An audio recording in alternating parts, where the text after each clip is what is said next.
உண்மையாக 2 ஆன்மாவும் இருக்குது. 2 ஆன்மாவும் எப்படின்னா வந்து நல்ல ஆன்மாவோட கெட்ட ஆன்மா அதிகம். நமக்கு ஒருத்தவங்க இருப்பாங்க, எல்லாருக்கும் ஒரு ஆன்மா இருக்குங்க. கெட்ட ஆன்மாலாம் என்ன பண்ணோம்னாக்க அந்த ஒரு நல்லதே செய்ய விடாது. அது பண்ண பிரச்சனைகள் வரும்.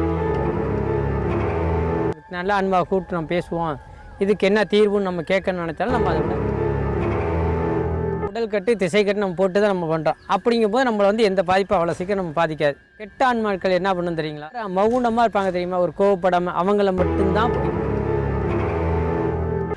ஆவிகளை ஏவி விட்டதெல்லாம் நிறைய பார்த்தீங்கன்னா குடும்பத்தில் பார்த்தீங்கன்னா வாரிசு இல்லாத குடும்பம் இருக்குது. பரிகாரம் செய்கிறதுக்கு என்னென்னா ஒரு சில விஷயத்துக்கெல்லாம் ஒய்சா போட வச்சு தான் பேசி ஆகணும். அகத்தியரோட பேச ஆட்டோ ரைட்டு அதை வச்சு நம்ம கண்டுபிடிக்கலாம். இந்த விபத்து நடக்கிற இடத்துல இந்த மாதிரி இந்த கெட்ட ஆவிகள் இருந்து பிடிச்சாதான் நம்மளை. சுடுகாட்டிலலாம் ஒன்றும் நம்மளுக்கு பிடிக்காது.